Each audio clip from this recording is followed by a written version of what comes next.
Bismillahirrahmanirrahim.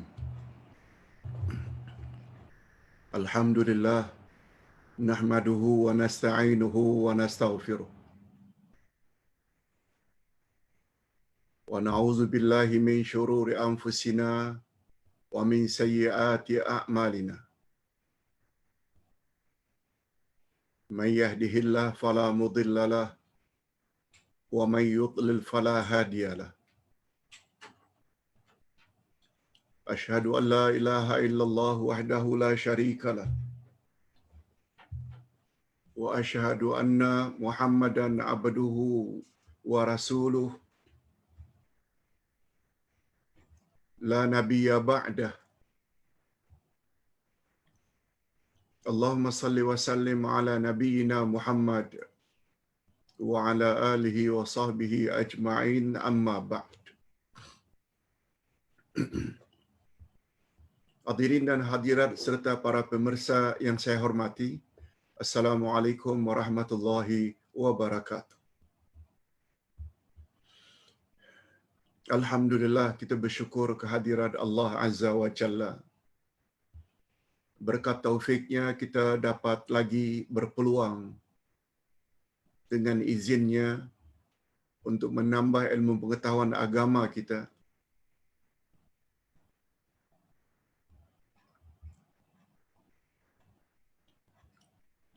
Sebab Islam adalah agama ilmu.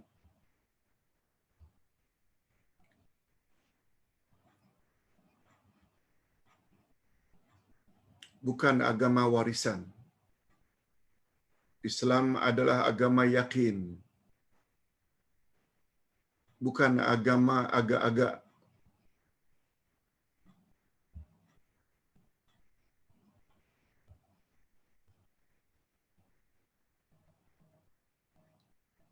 Sebabnya Nabi Muhammad sallallahu alaihi wasallam bersabda dalam hadis sahih, "Man salaka tariqan yaltamisu fihi ilma, sahalallahu lahu bihi tariqan ilal jannah." Barang siapa bersungguh-sungguh pergi ke majlis ilmu atau menghadiri majlis ilmu, niscaya Allah permudahkan baginya jalan ke syurga.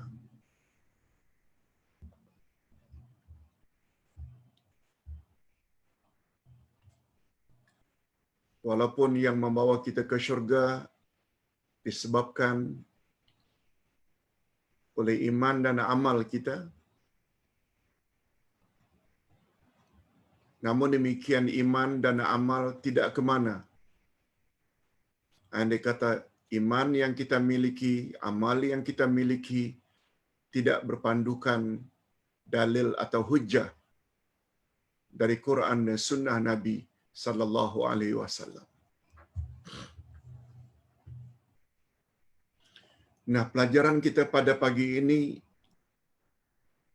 adalah tentang salat sunat duha.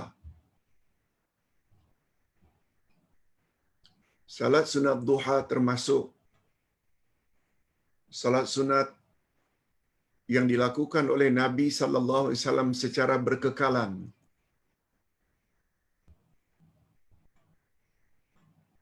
Kita sedang membahas satu tajuk, salat sunat yang berkekalan.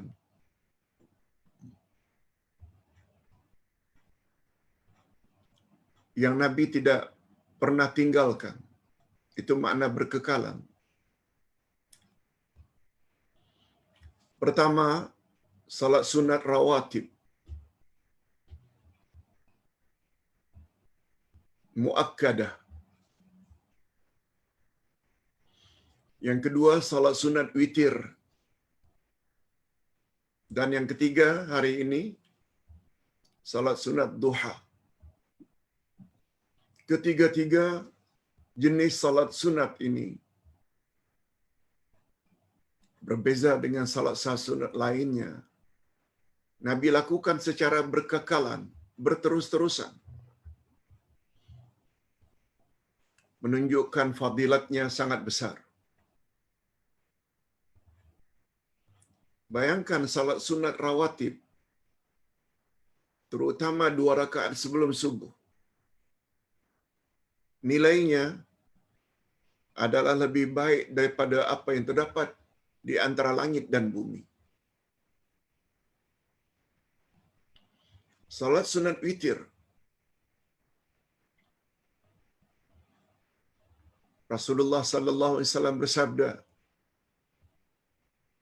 sesungguhnya Allah itu witir dan Allah suka kepada salat witir. Atau Allah suka kepada bilangan ganjil. Ada dua maknanya. Nah, hari ini pembahasan tentang salat sunat duha.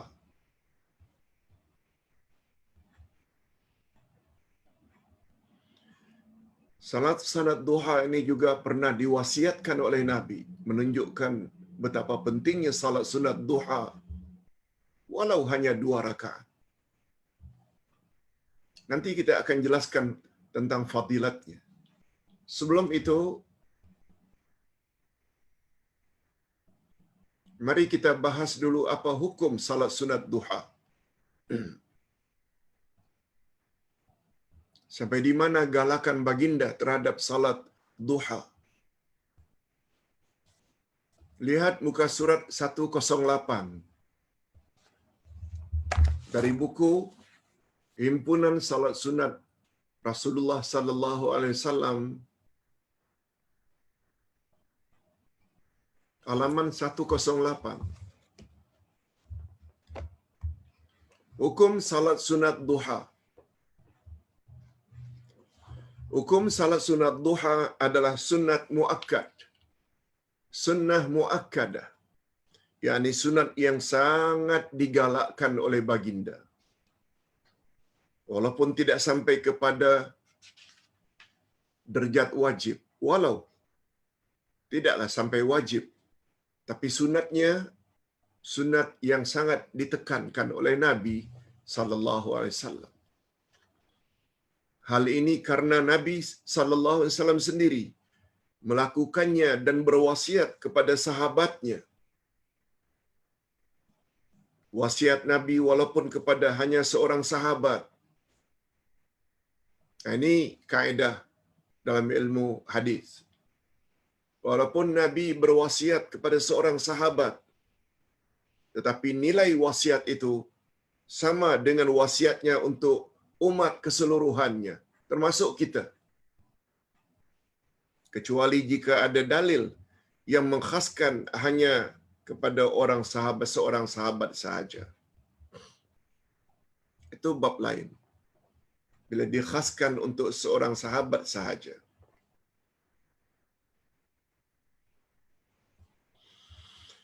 Di antara dalil-dalil sunat duha disyariatkan, antara lain sabda Nabi sallallahu alaihi wasallam daripada Abu Hurairah radhiyallahu anhu, katanya,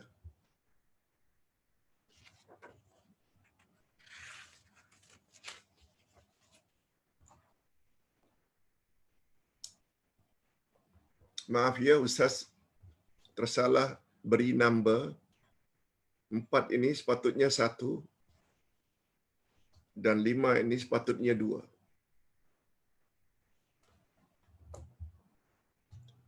Yang pertama daripada Abu Hurairah radhiyallahu anhu, katanya, apa kata Abu Hurairah?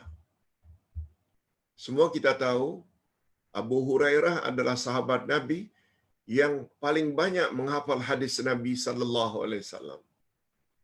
Abu Hurairah.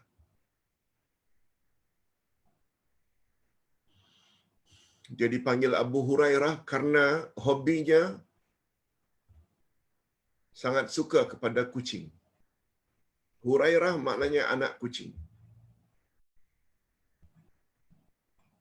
Pernah satu kali Nabi jumpa Abu Hurairah sambil memegang bajunya, baju orang Arab, lebar.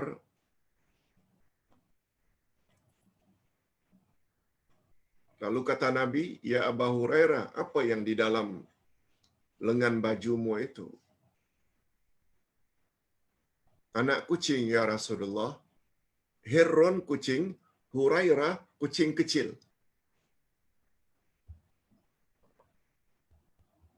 Lalu Nabi panggil, anta Abu Hurairah. Engkau bapa kucing. Yes, itu asal nama Abu Hurairah. Apa kata Abu Hurairah? Ausani Khalili sallallahu alaihi wasallam bithalathin la ada'uhunna hatta amut. Siyama thalathati ayamin kulli syahrin wa raka'atai ad-duha wa an utira qabla an anam. Muttafaqun alaih. Temanku, Ausani Khalili, Khalil maknanya teman, kesayanganku, yaitu Nabi Muhammad sallallahu alaihi wasallam telah berwasiat kepadaku 3 perkara. Aku tidak pernah meninggalkannya sehingga aku wafat. Begitu azam Abu Hurairah terhadap 3 wasiat ini. Apa dia 3 wasiat itu? Pertama sekali, puasa 3 hari setiap bulan.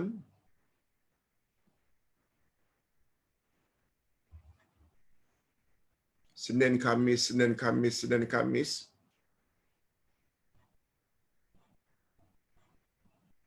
Atau puasa hari-hari putih 3 hari berturut-turut. Pokoknya, jangan kurang dari 3 hari puasa sunat. Setiap bulan. Itu wasiat Nabi. Dan melakukan salat duha 2 rakaat.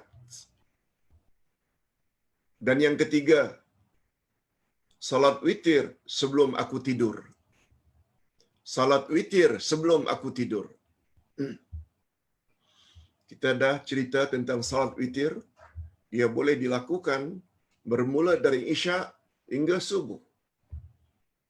Tak buat habis Isya boleh, tak buat sebelum tidur boleh, tak buat witir waktu sahur sepertiga akhir malam juga boleh. Hadis muttafaqun alaih, diriwayatkan bersama oleh Imam Bukhari dan Imam Muslim. 1. Itu wasiat Nabi kepada Abu Hurairah. Nah, ini wasiat Nabi pula kepada Abu Darda. Abu Darda ini orang Madinah.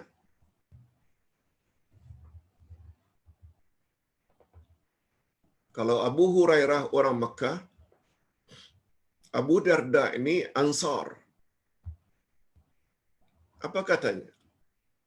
Ausani Habibi sallallahu alaihi wasallam bisalathin lan ada'ahunna ma ishtu bisiyami thalathati ayamin min kulli syahrin wa salatid duha wa bi alla anama hatta utira.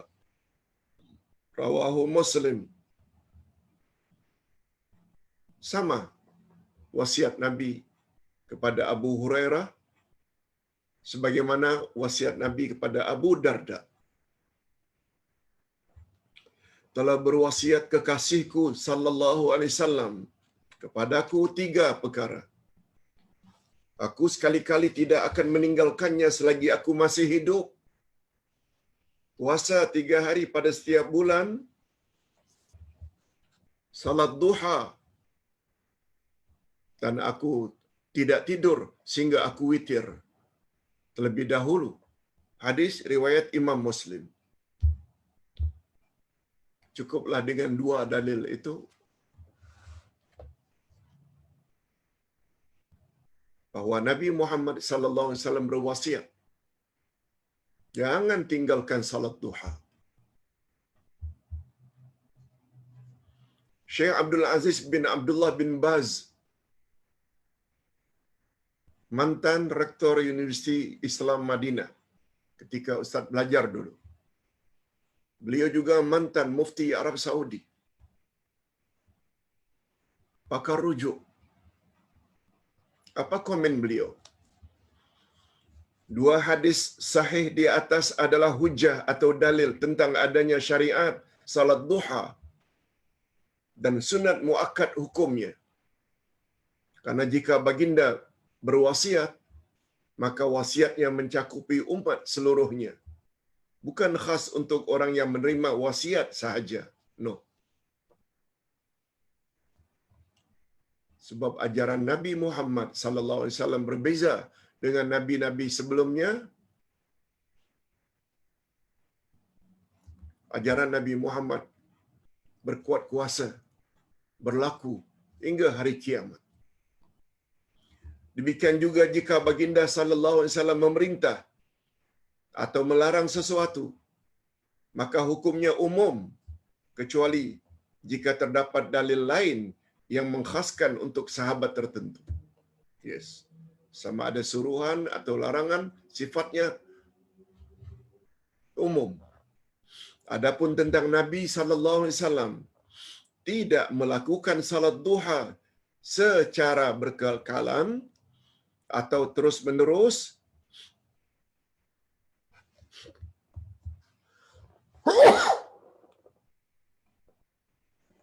alhamdulillah. Adapun adanya riwayat bahawa Nabi Muhammad sallallahu alaihi wasallam tidak melakukan salat sunat duha secara terus-menerus, ada hikmah di balik itu. Ada riwayat macam itu juga ada. Nanti kita akan tahu bila kita gabungkan. Tidak bermakna menafikan kesunahannya. Sebab terkadang Nabi sallallahu alaihi wasallam berbuat demikian bertujuan untuk menyatakan hukumnya hanya sunat, dan baginda terkadang meninggalkannya untuk seketika bertujuan untuk menyatakan bahawa salat sunat duha tidak wajib hukumnya. Yes. Sebagaimana yang baginda pernah lakukan terhadap salat sunat tarawih. Tujuannya supaya umat jangan menganggap ianya suatu kefarduan atau kewajiban. Imam An-Nawawi, imam besar dari kalangan mazhab Syafi'i, berkata, hadis-hadis tersebut disepakati kesahihannya, yakni hadis tentang suruhan Nabi melakukan salat sunat duha. Semuanya sahih dan tiada khilaf tentangnya di kalangan ahli tahqiq. Kesimpulannya, salat sunat duha sunat muakkad hukumnya. Kita boleh lihat syarah Sahih Muslim oleh Imam An-Nawawi, juz yang ke-7, juz yang ke-5, muka surat 237. Yang benar ialah mengekalkan amalan sunat duha adalah sunat muakkad berdasarkan wasiat atau pesan Nabi sallallahu alaihi wasallam dan penjelasan baginda tentang kelebihannya, serta baginda sendiri telah melakukannya sebagaimana hadis daripada Aisyah radhiyallahu anha ketika beliau ditanya tentang berapa rakaat salat duha yang dilakukan oleh Rasulullah sallallahu alaihi wasallam, jawab Siti Aisyah, 4 rakaatin wa yazidu ma syaa Allah wa fi riwayatin ma syaa. Artinya, ketika Aisyah ditanya berapa rakaat baginda Rasul sallallahu alaihi wasallam melakukan salat sunat duha, Aisyah menjawab 4 rakaat, dan baginda menambahnya sebanyak apa yang Allah kehendaki. Dan dalam riwayat yang lain, apa yang baginda kehendaki. Maknanya 4 rakaat, dan terkadang-kadang Nabi buat lebih tanpa menyebut berapa jumlahnya, berapa bilangan rakaatnya.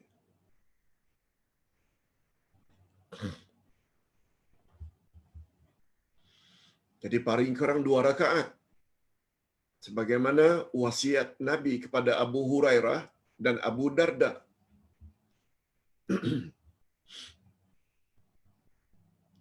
Nah, sekarang perbincangan.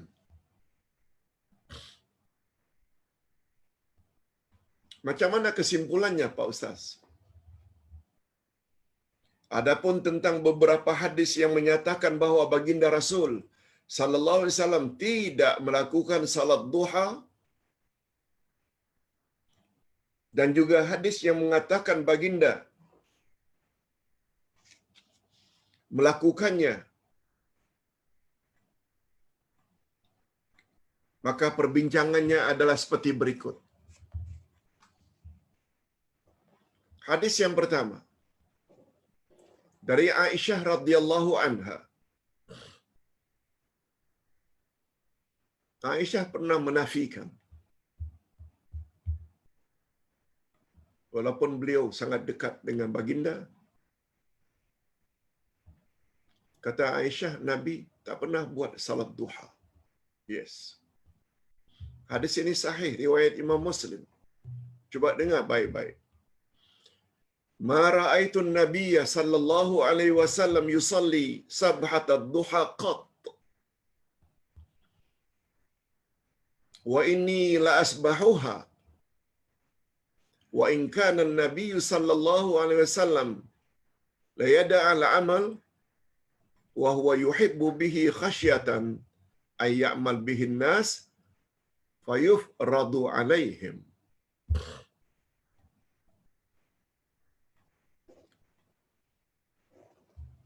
Terjemahannya, kata Siti Aisyah radhiyallahu anha, aku tidak pernah sama sekali melihat Nabi salat sunat duha. Aku tidak pernah sekalipun melihat baginda Rasul melakukan salat sunat duha. Dan sesungguhnya aku pula melakukannya, salat sunat duha.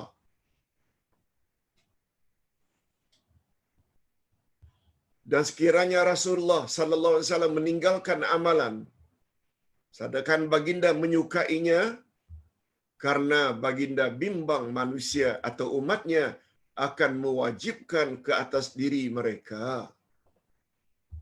Hadis riwayat Imam Bukhari dan Imam Muslim.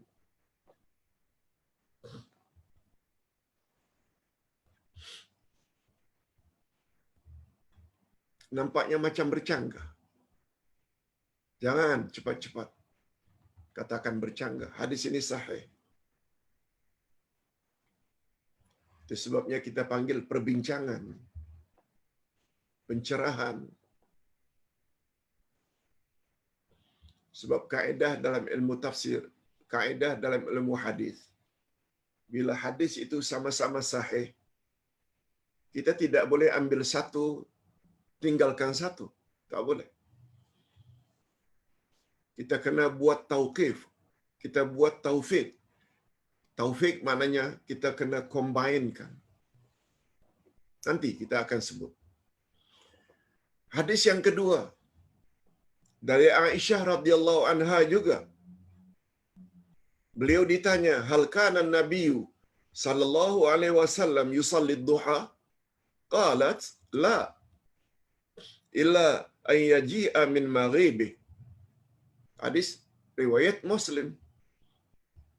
Aisyah ditanya, adakah Nabi melakukan salat sunat duha? Jawabnya, tidak. Kecuali jika baginda kembali daripada ketiadaannya. Kecuali ketika baginda balik daripada safarnya. Balik dari musafir, baginda memang ada buat salat sunat duha. Sahih lagi. Satu lagi hadis yang ketiga daripada Aisyah radhiyallahu anha ketika ditanya tentang bilangan rakaat salat duha, maka beliau menjawab, arba'a raka'atin wa yazidu ma syaa Allah wa fi riwayatin ma syaa. Sama dengan hadis tadi. Ketika ditanya berapa rakaat, baginda buat salat sunat duha 4 rakaat. Atau Nabi tambah sekehendak Nabi. Sahih lagi riwayat Muslim. Nah, apa pengajaran yang dapat kita ambil?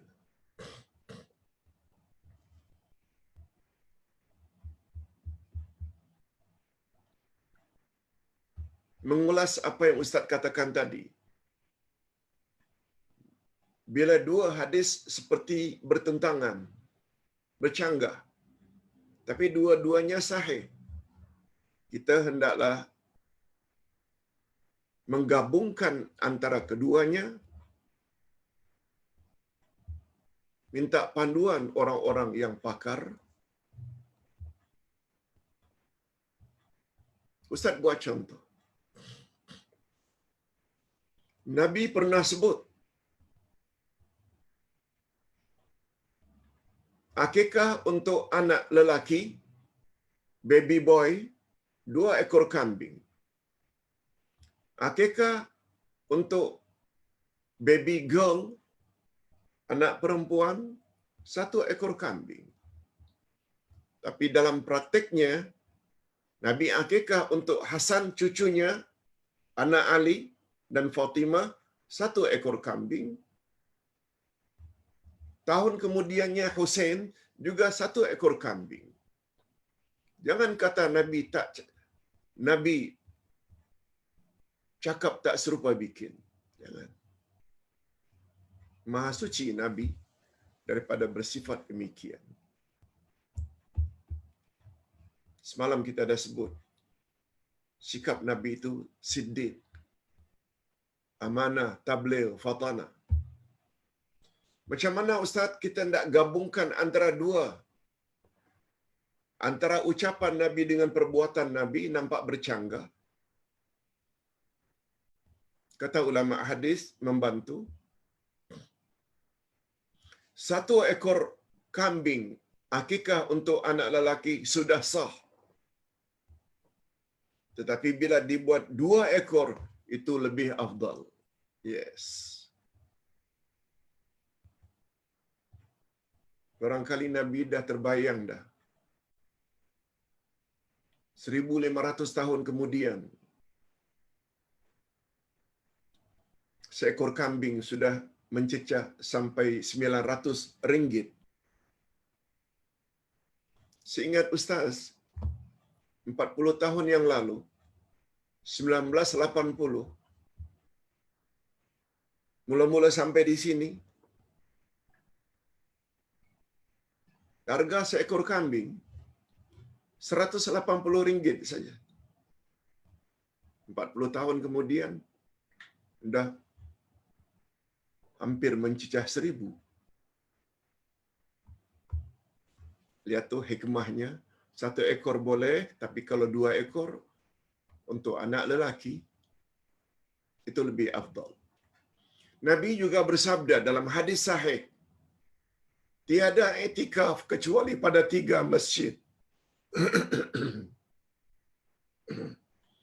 Tiada i'tikaf, la i'tikafa illa fi thalathati masajid. Tidak ada i'tikaf kecuali pada 3 masjid. Masjidil Haram Mekah, Masjid Nabawi Madinah, Masjidil Aqsa. Sehingga ada yang berpendapat berdasarkan hadis tersebut, tidak i'tikaf, tidak ada i'tikaf pada mana-mana masjid selain 3 masjid itu. Hatta masjid negeri, hatta masjid negara.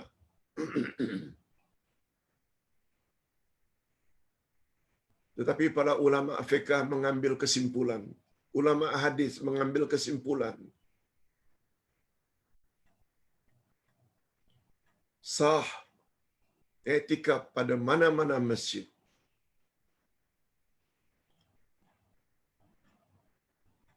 Berdasarkan firman Allah, wa antum aakifuna fil masajid. Jangan kamu gauli isteri kamu, wala tubashiruhunna wa antum aakifuna fil masajid. Jangan kamu bergaul dengan istri kamu sedangkan kamu sedang i'tikaf di dalam masjid. Ayat itu memberi isyarat i'tikaf memang dalam masjid. Nabi pula tiada i'tikaf kecuali pada 3 masjid. Ulama hadis mengambil kesimpulan i'tikaf di dalam masjid yang 3 itu, itulah i'tikaf yang paling afdal bila dibandingkan dengan i'tikaf di mana-mana masjid selain masjid yang 3 itu. Dari sudut sah, tetap sah. Begitu pandangan keempat-empat imam mazhab. Jangankan masjid yang ada Jumaat, surau-surau, musalla-musalla, madrasah-madrasah yang dijadikan tempat rutin untuk salat berjamaah 5 kali sehari semalam juga boleh. Hanya saja kata Imam Asy-Syafi'i, bila dibuat di dalam masjid yang ada salat Jumaat, itu adalah lebih afdal. Sebabnya, orang yang pakar dalam hadis, dia juga mesti pakar dalam fiqh. Orang yang pakar dalam fiqh juga mesti pakar dalam hadis. Begitulah seterusnya. Okey, ini sekedar buat contoh saja. Bila hadis itu sama-sama sahih, jangan ambil satu tinggalkan yang satu.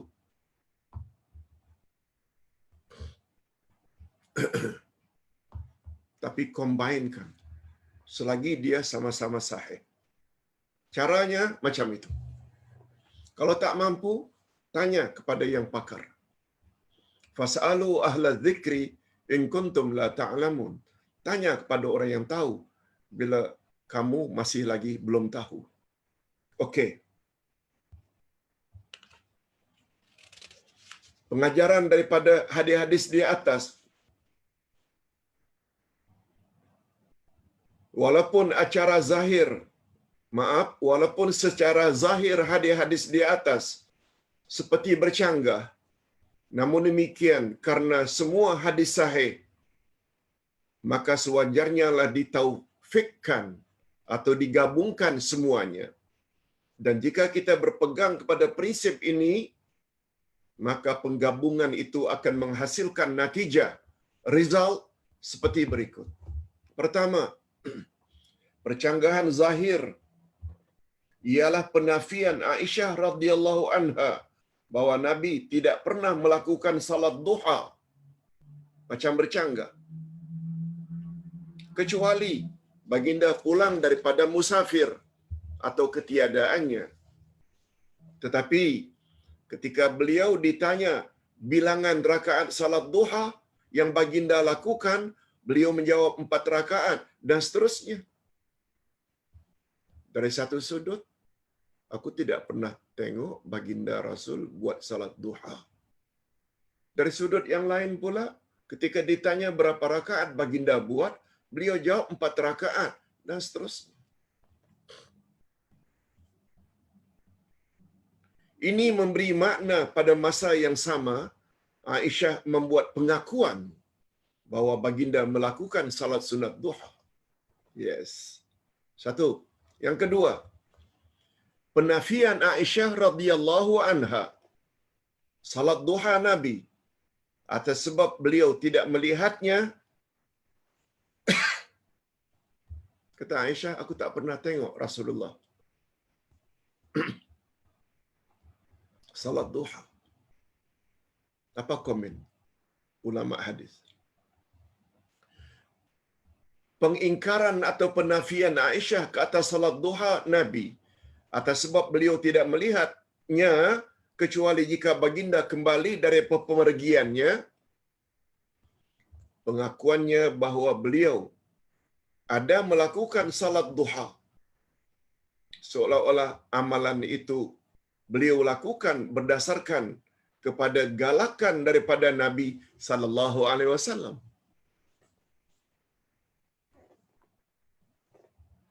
Aisyah tidak akan buat kalau Nabi tidak suruh.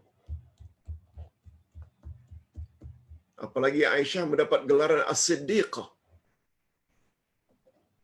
wanita yang membenarkan.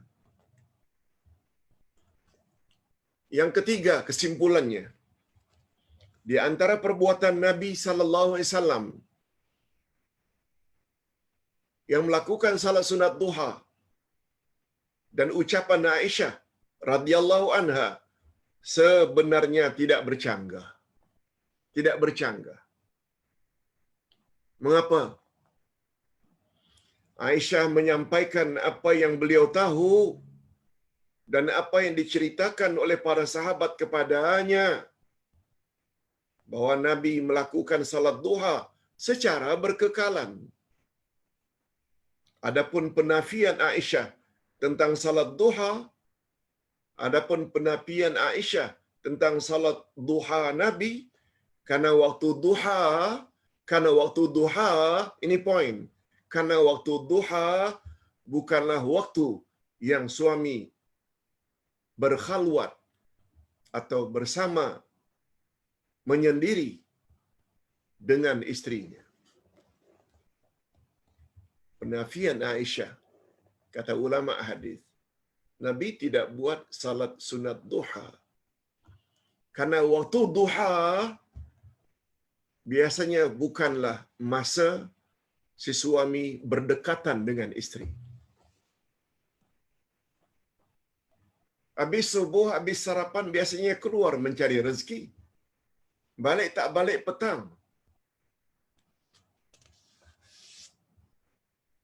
Masa duha bukan masa suami istri berkepit saja dengan istri. Kecuali pada masa PKP. Lockdown. Memang 24 jam bersama istri. 24 jam bersama istri.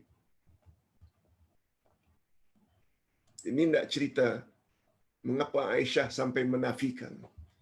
Aku tak pernah tengok Nabi buat salat duha.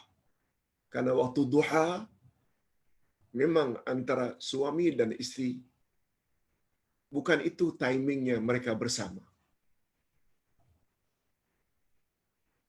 Begitu dengan Rasulullah sallallahu alaihi wasallam, sibuk dengan dakwah, sibuk dengan dakwah.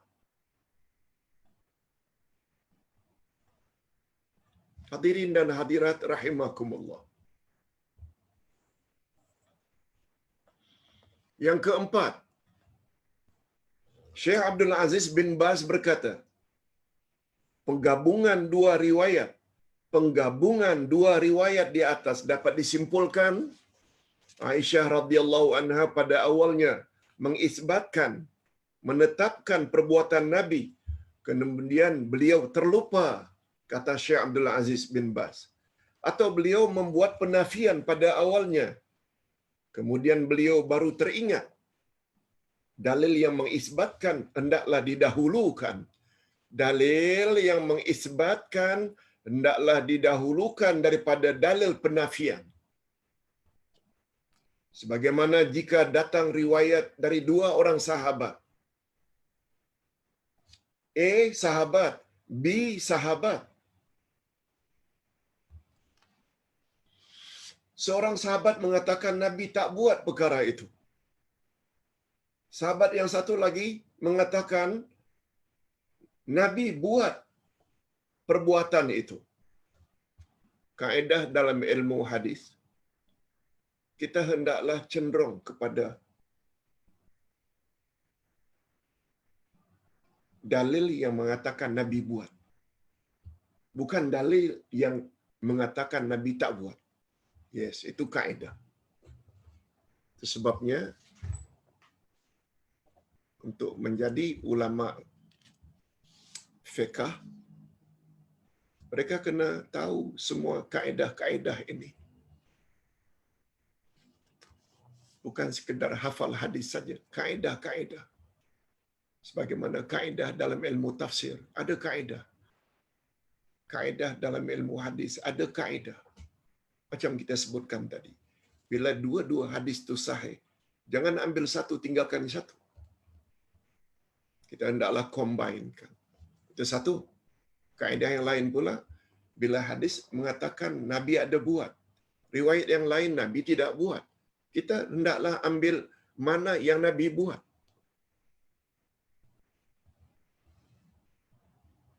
Untuk mendapat penjelasan yang lebih terperinci.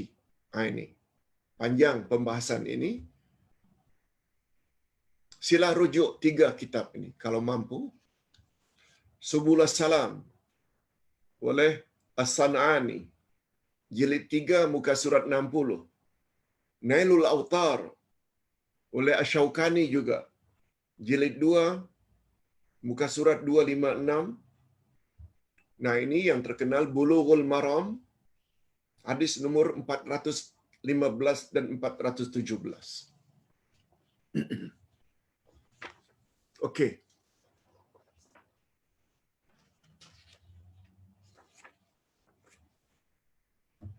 Nah, sekarang kita akan bahas pula tentang fadilat salat sunat duha. Apa kelebihan salat sunat duha? Hadirin dan hadirat, Ustaz ingin ingatkan, bila kita melakukan sesuatu amalan karena mengharapkan fadilat, karena mengharapkan ganjaran, karena mengharapkan pahala, tidak salah. Sebab ada setengah ustaz, khasnya mereka yang cenderung pada tarikat, bila kamu beribadat karena mengharapkan pahala, Allah akan terima. Sebab itu bermakna awak tidak ikhlas. Pandangan itu tidak betul.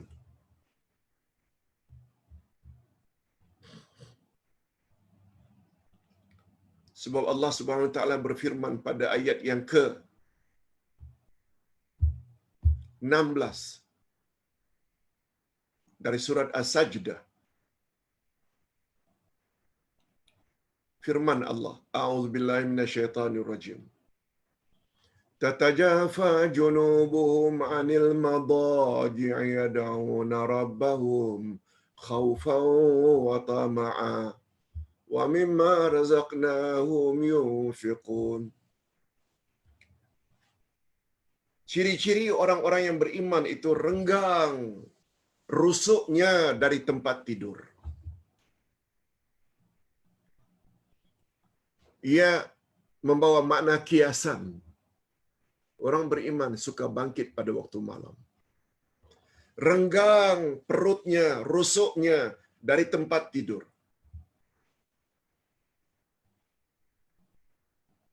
Bukan melekat. Renggang maknanya dia suka bangkit.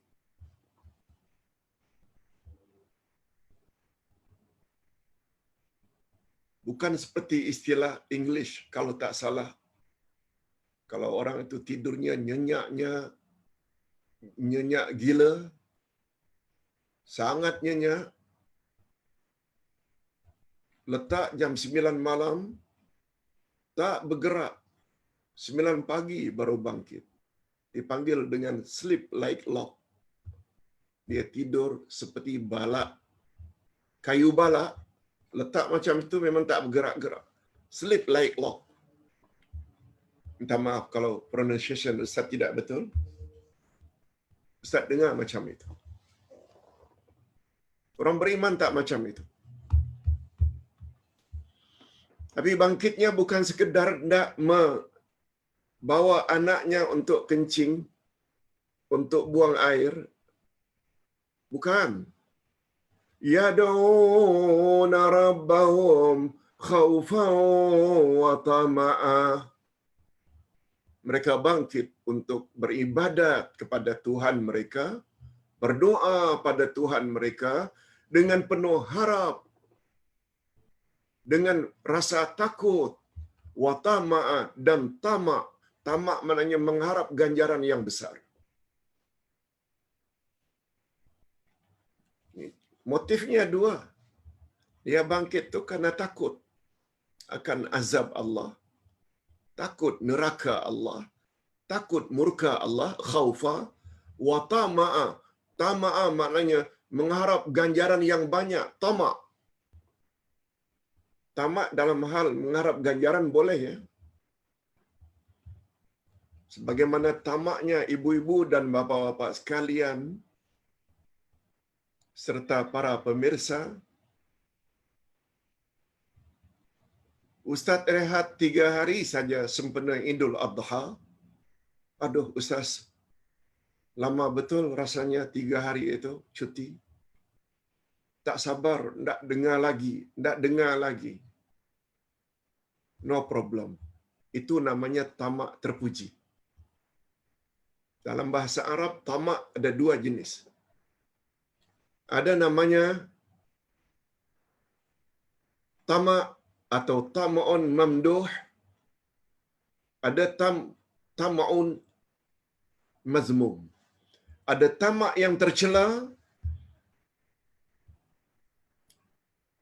seperti karena ingin kaya cepat lalu rasuah, tak kira rakyat susah, pokoknya boleh hidup senang. Beli beg-beg mahal berpuluh-puluh. Beli berlian dengan harga berjuta-juta. Tak ada masalah kalau duit itu duit halal. Itu tamak mazmum.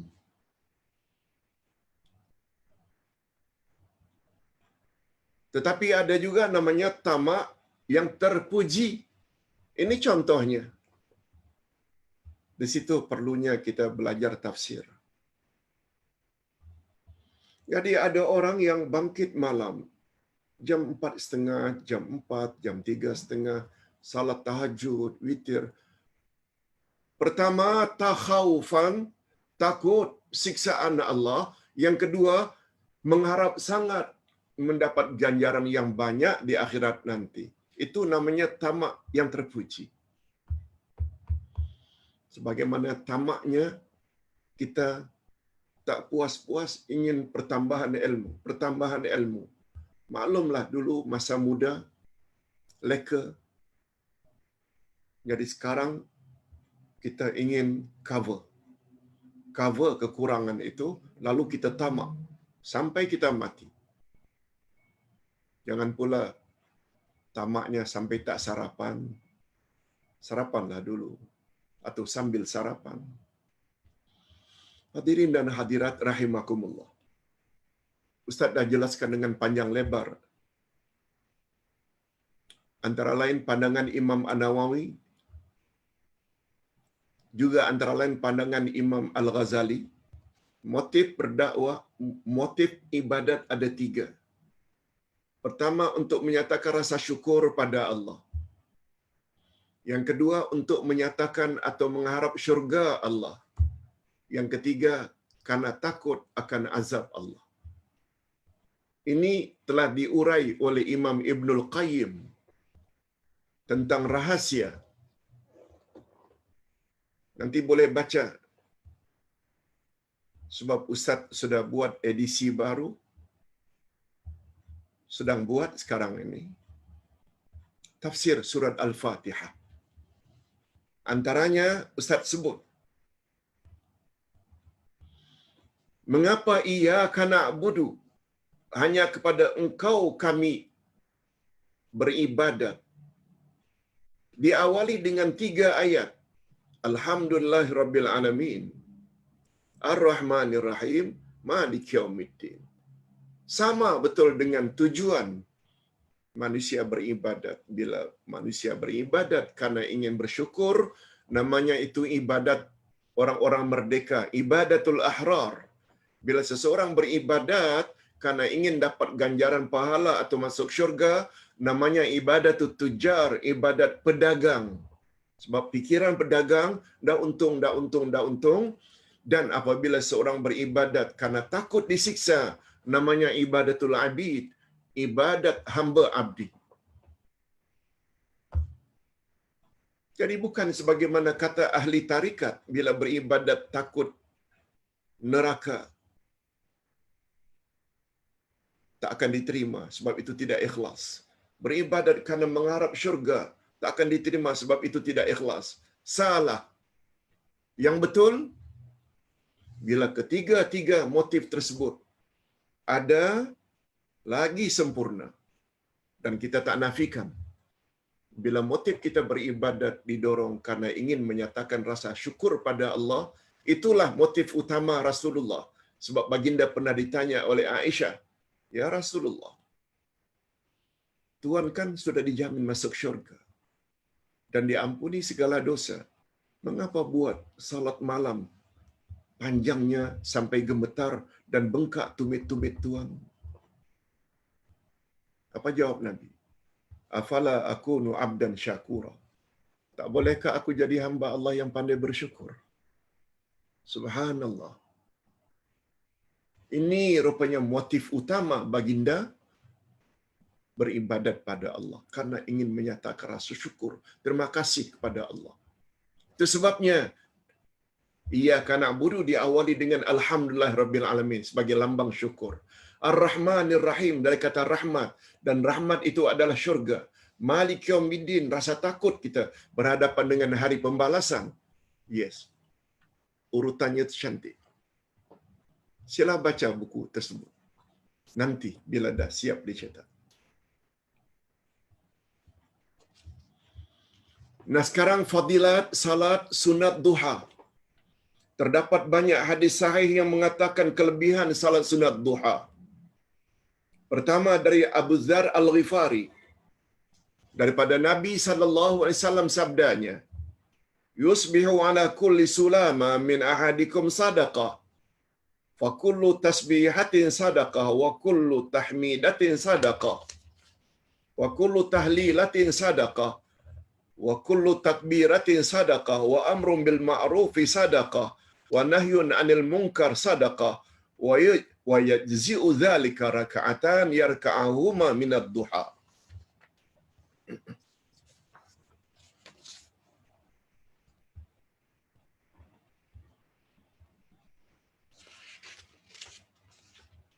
Ada 5 hadis panjang di sini, tapi maknanya lebih kurang. Untuk itu, tolong, karena masa hanya tinggal 10 minit, izinkan Ustaz untuk membaca terjemahannya. Yang pertama, setiap anggota kamu, kata Nabi, pada waktu pagi, hendaklah bersedekah. Ruas-ruas tangan ni,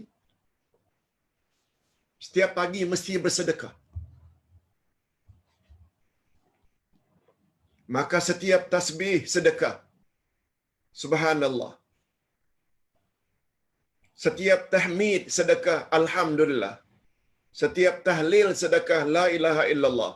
Setiap takbir sedekah, Allahu akbar. Setiap amar ma'ruf sedekah. Setiap nahi mungkar sedekah. Yang demikian itu dapat dipenuhi dengan hanya 2 rakaat salat duha.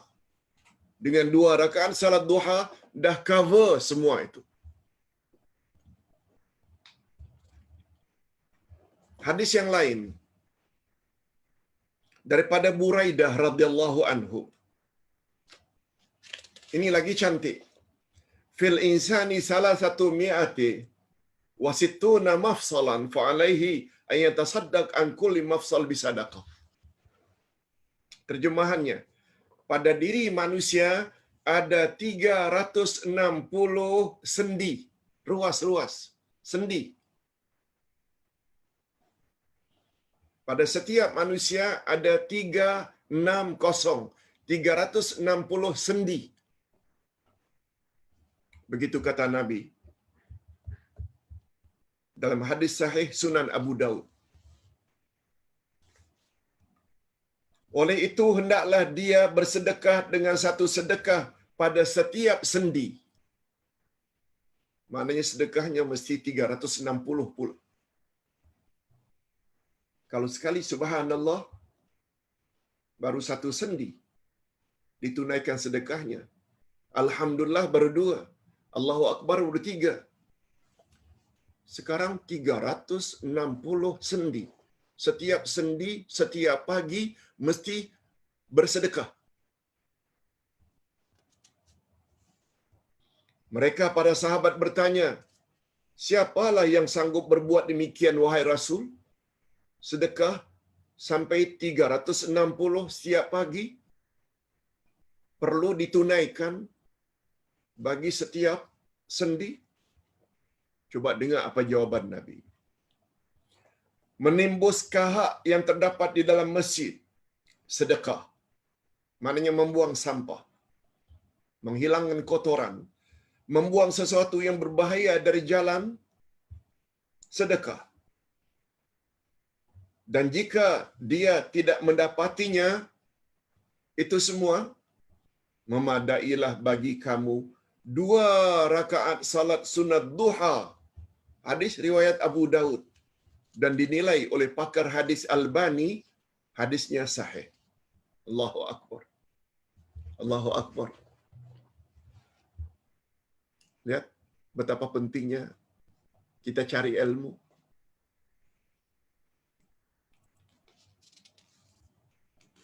Dengan adanya ilmu mendorong kita untuk berbuat. Jadi tak timbul susah hati. Daripada Naim bin Hammar radhiyallahu anhu, Allah Azza wa Jalla berfirman, ini hadis qudsi, hai anak cucu Adam, jangan kamu luput mendapat ganjaran dari 4 rakaat awal siang. Duha 4 rakaat. Allah berfirman, jangan lupa lakukan 4 rakaat. Maknanya 2-2. Jika kamu berbuat demikian, niscaya aku akan cukupkan kamu pada akhir siangnya. Bila 4 rakaat kamu buat pada sebelah pagi, aku akan jaga garanti sampai kamu ke petang. Yang keempat, Allah Azza wa Jalla berfirman lagi, hai anak cucu Adam, rukuklah kepadaku 4 rakaat pada awal siang. Niscaya aku mencukupkan kamu pada akhir siangnya. Allahu Akbar. Hadis riwayat Tirmizi juga dinilai sahih dan hadis yang terakhir. Man shallal fajra fi jama'atin thumma qa'ada yadhkurullah hatta tatlu'a asy-syams thumma shalla rak'atain. Saya terjemahkan. Siapa yang salat subuh secara berjamaah, kemudian dia duduk sambil berzikir kepada Allah sehingga terbit matahari, kemudian dia salat 2 rakaat, maka baginya ganjaran pahala seolah-olah dia telah haji dan umrah sempurna, sempurna, sempurna. Diulang oleh Nabi, tammah, tammah, tammah. Hadis riwayat Imam Tirmizi dan dinilai sahih oleh Imam atau Syekh Nasaruddin Albani.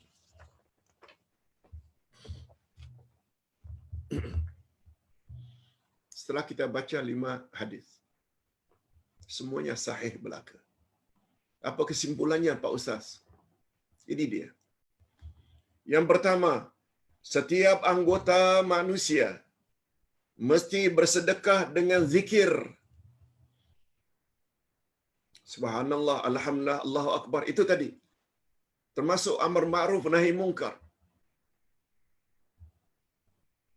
Namun jika 2 rakaat salat sunat duha kita lakukan pada pagi itu, setiap pagi, niscaya akan terpenuhilah segala tuntutan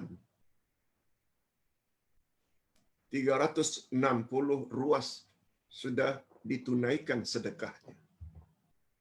Allahu Akbar. Itu sebabnya Nabi buat duha secara berkekalan. Minimal 2 rakaat. Tapi kalau 4 rakaat lagi bagus. Ada jaminan Allah selamatkan hingga ke petang. Manusia mempunyai 360 sendi. Tak perlu kita hitunglah sendi-sendi itu. Percaya saja dengan cakap Nabi. Tiap ruas ini, jari saja ada 3 sendi. Tangan, kaki.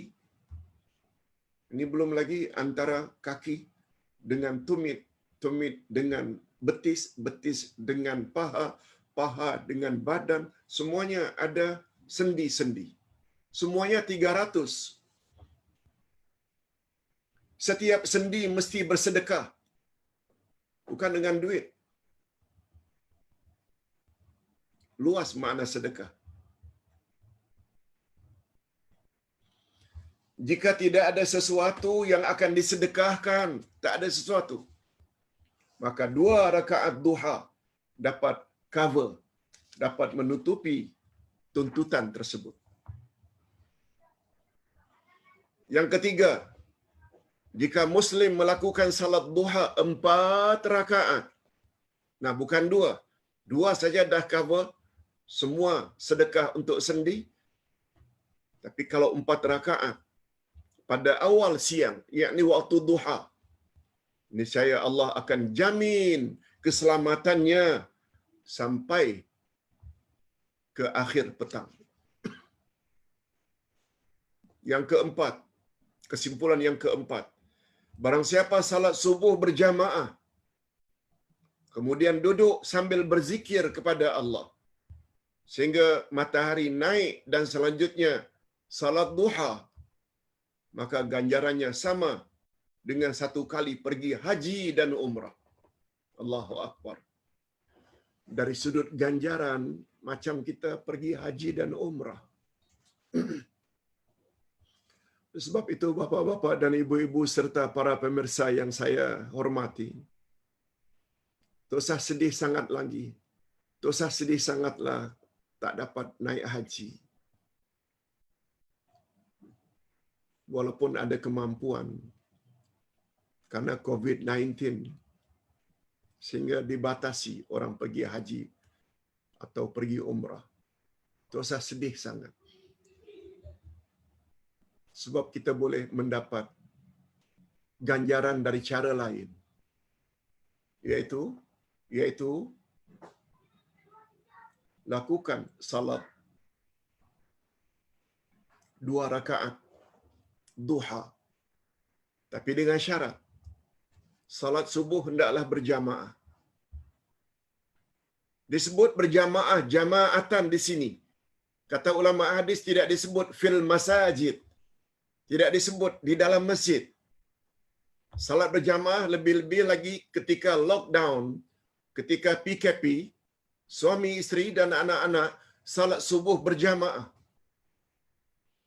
Ditambah pula kerja dari rumah. Sempat kita berzikir, baca Quran, beribadat. Kalau boleh biar sampai terbit matahari. Lalu dia akhiri dengan salat sunat duha 2 rakaat. Anak beranak tersebut telah mendapat ganjaran seperti haji dan umrah tamah. Sempurna. Hadis sahih.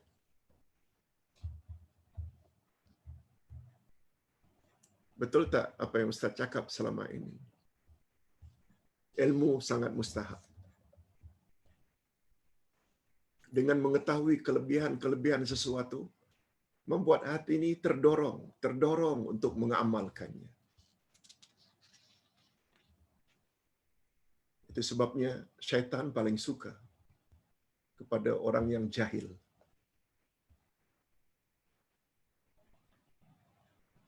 Sebab orang yang berilmu, syaitan tidak dengan senang dapat kontrol, didapat menggodanya. Ustaz tidak nafikan orang berilmu juga digoda oleh syaitan. Cuma Ustaz ingin gunakan. Tak mudah. Sebab orang ilmu, dia ada ilmu untuk menentang kehendak-kehendak dan rayuan syaitan. Bagi orang yang tidak ada ilmu, macam mana dia nak menghalang? Sebab dia tidak ada bahan. Sebagaimana kata pepatah Arab, faqidu syai' la yu'ti. Orang yang tak punya apa-apa, dia tak boleh memberi. Dengan kata lain, orang yang berilmu tidak mudah dikelentong, ditipu oleh syaitan. Mudah-mudahan dengan bimbingan seperti ini, walaupun tidak banyak, tapi membuat kita ada bahan untuk menentang kehendak syaitan, untuk lebih mendekatkan diri kepada Allah dengan cara yang lebih tepat dan lebih betul. Kita akhiri dengan doa. Alhamdulillahirabbil alamin.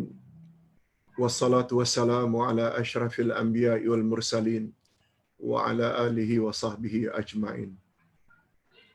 Rabbana ighfir lana dhunubana wa liwalidina warhamhum kama rabbawna shighara. Rabbana hab lana min azwajina wa dhurriyyatina qurrata a'yun waj'alna lil muttaqina imama. Ya Allah, ampunkanlah dosa kami dan dosa kedua ibu bapa kami masing-masing. Dan cucurilah rahmat-Mu, ya Allah, kepada mereka sebagaimana mereka telah berjasa mendidik kami sejak dari kecil. Ya Allah, berilah kami pasangan hidup dan zuriat keturunan yang menyedapkan pandangan mata dan hati kami. Dan jadikanlah kami pemimpin bagi orang-orang yang bertakwa. Allahumma aslih lana dinana alladhi huwa ismatu amrina. Wa aslih lana dunyana allati fiha ma'ashuna. Wa aslih lana akhiratana allati ilaiha ma'aduna. Waj'alil hayata ziyadatan lana fi kulli khair. Waj'alil mauta rahatan lana min kulli syarr. Ya Allah, perbaikilah agama kami, sebab ialah yang akan mengatur segala urusan kami. Ya Allah, perbaikilah dunia kami, sebab padanya kami menjalani kehidupan. Ya Allah, perbaikilah akhirat kami, sebab kepadanya kami semua akan menuju. Ya Allah, jadikanlah sisa-sisa hidup kami ini sebagai tanda pertambahan amal-amal saleh kami. Dan jadikanlah kematian kami kelak sebagai tanda berakhirnya dosa-dosa kami. Ya Allah, irfa' annal bala'i wal waba wa COVID-19 wa sayyil asqam. Ya Allah, angkatkanlah daripada kami waba, bala, COVID-19, segala bentuk penyakit yang berjangkit daripada negara kami dan negara jiran kami dan seluruh dunia. Tolong angkat COVID-19 ini, ya Allah. Khasnya, Engkau angkatkanlah COVID-19 daripada saudara mara kami, kaum kerabat kami, tak kira di mana mereka berada. Sebab tidak ada kuasa yang dapat mengangkatkan penyakit kecuali hanya Engkau. Birahmatika ya arhamar rahimin. Nah, bagi rakan-rakan kami yang telah meninggal dunia disebabkan COVID-19, berilah mereka, ya Allah, ganjaran mati syahid. Birahmatika ya arhamar rahimin. Dan berilah kesabaran yang mendalam kepada keluarga yang ditinggalkan. Rabbana atina fid dunya hasanah wa fil akhirati hasanah wa qina azabannar. Ya Allah, berilah kami kebaikan di dunia berupa jalan-Mu yang lurus. Berilah kami kebaikan di akhirat berupa ampunan-Mu, keredaan-Mu, syurga-Mu. Wa sallallahu ala nabiyyina Muhammad wa ala alihi wa sahbihi ajma'in. Walhamdulillahi rabbil alamin. Subhanakallahumma wa bihamdik, asyhadu an la ilaha illa anta, astaghfiruka wa atubu ilaik. Wassalamualaikum warahmatullahi wabarakatuh.